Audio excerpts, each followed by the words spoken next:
Picture this, a Facebook group starting from absolute zero skyrockets to a thriving community of over 2,400 members in less than 6 months. And here's the twist. I achieved all this in a field that's completely new to me with very limited ad spend. If you're intrigued, whether you're a beginner or looking to scale your group, this is the video roadmap to your success. Get ready to be inspired, educated, and equipped to replicate this success in your own Facebook group journey. But before we dive into the specific strategies for growing your group, it's crucial to understand the inner workings of Facebook's algorithm and how it directly impacts your group's engagement and visibility. This understanding is key to ensuring that your group not only thrives, but also reaches its full potential in terms of member interaction and content visibility. Facebook's algorithm is a complex system that decides what content appears in each user's newsfeed. It's designed to show users content that it believes they will find most engaging and relevant. This includes posts from friends, pages they follow, and yes, groups they're members of. However, the way users interact with content on Facebook has evolved. Most users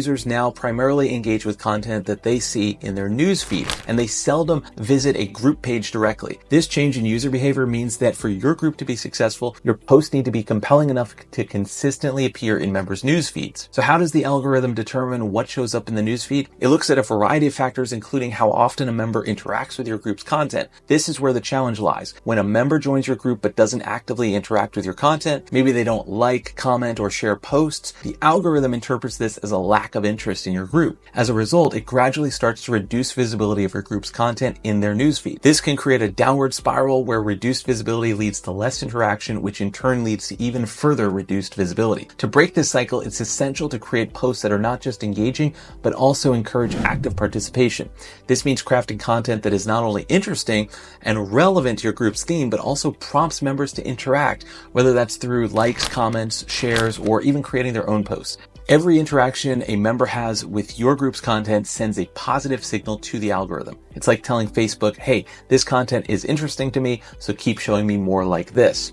Understanding and leveraging this aspect of the algorithm is a powerful tool. It means that by focusing on and creating engaging, interactive content, you can significantly increase the likelihood that your group's posts will appear in members' news feeds. This not only keeps your current members engaged, but it also helps attract new ones as they see your group's content in their newsfeed more often.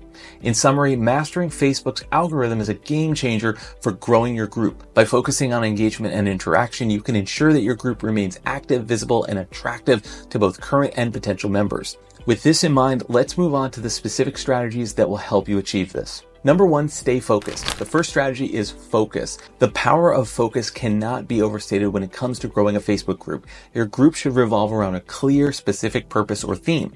This is the core idea that resonates with your potential members, the reason they chose to join your group in the first place. Imagine your group as a specialized magazine. Readers subscribe because they're interested in what the magazine consistently delivers. Similarly, your members join because they're interested in the unique theme or topic you're presenting. This could be anything from fitness tips for busy parents to eco-friendly living to advanced baking techniques. The key is specificity and relevance. Once you've established this clear focus, it's crucial to maintain it. This is where many groups lose their way. It's easy to drift off topic into discussions and allow your group's purpose to become diluted. But remember, your members joined for a specific reason. If they find the content drifting away from their interest, they'll disengage.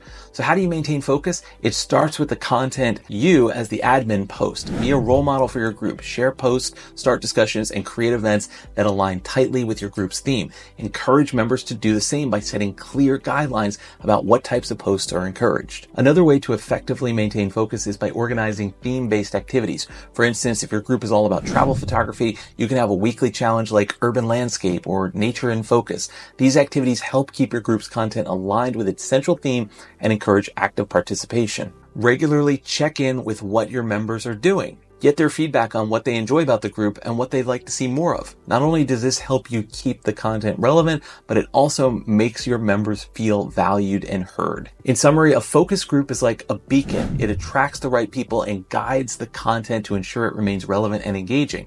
By maintaining this focus, you not only keep your current members engaged, but you also make your group more attractive to potential new members who are seeking exactly what you have to offer. Hey everyone, before we dive into our next game-changing tip, I've got a quick favor to ask. If you're finding this video helpful and want to stay informed with more content like this, please take a moment to hit that subscribe button below. And while you're at it, give it a thumbs up if you're enjoying this particular video. Your support means a lot and helps me keep bringing you valuable insights and strategies. Okay, now let's get back to the video. Okay, let's move on to the second key strategy, daily conversation starters. Conversation is the lifeblood of any Facebook group. It's what keeps the group dynamic, interesting, and most importantly, engaging. Regularly posting conversation starters is like planting a seed in a garden. These seeds blossom into discussions, debates, and connections. It's this ongoing conversation that keeps your group's energy alive and thriving. But what makes a good conversation starter? The secret lies in posting questions or topics that are thought-provoking, or they invoke emotions, or maybe they invite personal sharing. Your goal is to hit that sweet spot where members feel compelled to respond. This could be anything from what's that one book that changed your life in a book club group, or share your biggest kitchen disaster in a cooking group. The idea is to ask questions that are easy to answer but also open-ended enough to start a real conversation. And remember, the best conversation starters are those that are relevant to the group's focus but also have a personal touch. They should encourage members to share their experiences, their opinions, or stories. This not only fosters a sense of community, but it also helps members feel more connected to each other.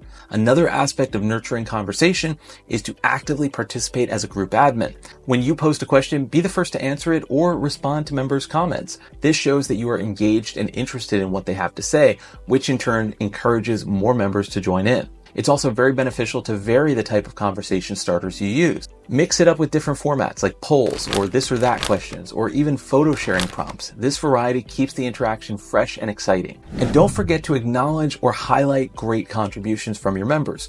When members feel recognized, they're more likely to contribute and participate actively. To keep track of your conversation starters, consider having a content calendar. Plan your posts in advance, keeping in mind the diversity and the relevance of the topics. This ensures that you have a steady stream of engaging content, and it also allows you to prepare for special occasions or relevant events. In conclusion, nurturing conversation within your group is a delicate balance of asking the right questions, actively participating, and recognizing your members' contributions. By mastering this art, you transform your group from a mere page on Facebook into a vibrant community where every member feels heard, valued, and eager to engage. Lastly, let's delve into the vital role of rules in managing a Facebook group. Think of rules not as restrictions, but as a framework that upholds the quality and atmosphere of your community. They are essential in guiding both the content and the interactions within your group, ensuring that every member has a positive and enriching experience. The primary purpose of establishing rules is to maintain the quality of posts and interactions. This is crucial because in the absence of guidelines, a group can quickly become chaotic or overrun with irrelevant content.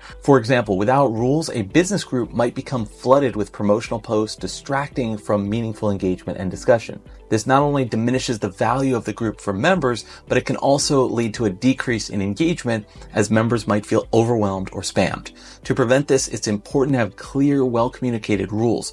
These rules should outline what types of content are encouraged and what are discouraged. For instance, in a business group, you might decide to limit purely promotional content to specific days of the week, such as Promotion Fridays. This approach creates a balance, allowing space for members to promote their services or products while ensuring the group doesn't lose its focus on interaction and discussion on other days. Enforcing these rules is just as important as setting them. Consistent enforcement ensures fairness and respect within the group. It also shows members that you are committed to maintaining a high-quality environment, which in turn encourages them to contribute positively. However, rule enforcement should be carried out with a sense of community and understanding. It's not about punishing members, but rather guiding them to contribute in a way that enriches the group. When a post violates the rules, use it as an opportunity to gently remind the member of the group's guidelines. This approach fosters a respectful and cooperative atmosphere. Moreover, involve your members in the rulemaking process. Ask for their input on what guidelines they think are necessary for a healthy group environment. This not only makes members feel valued and heard, but it also ensures that the rules are relevant and agreed upon by the community. In summary, rules are the backbone of a successful Facebook group. They ensure that content and interactions remain high quality, engaging, and relevant to the group's purpose. By setting, communicating, and enforcing these rules with fairness and a sense of community, you're creating a thriving environment where members feel respected and eager to participate. Okay, let's take a brief pause here just to touch on a crucial point, the role of ad spend in growing your Facebook group. While I did use some ads in a minimal and strategic way, it's important to understand that ads alone are not a silver bullet. They can help accelerate growth, sure, but they're not going to magically create engagement or a healthy, active community. That's a common misconception. Think of ads as a boost or a way to amplify your efforts. They can help your group get in front of more eyes, but what happens after that? Engagement, interaction, and building a vibrant community, that's where the real work lies. And that work is organic. It involves daily moderation, posting engaging content, sparking conversations, and genuinely connecting with your members. So while ad spend can be a helpful tool in your arsenal, it's not a substitute for the hands-on day-to-day effort needed to nurture and grow your group. Remember, a successful group is built on consistent, organic engagement, not just on the wings of ad spend. To wrap all of this up, remember that it involves understanding the algorithm, maintaining focus, encouraging daily interaction, and setting clear rules. These strategies not only helped me grow a group from 0 to 2,400 members in an unfamiliar category, but they can also guide you in building an active and engaged community. If you have any questions, put them below. And if you found this video helpful, please like, share, and subscribe for more tips and stories. And don't forget to comment below with your own experiences on how you are growing a Facebook group or what your goals are. Thank you so much for watching, and I'll see you in the next video.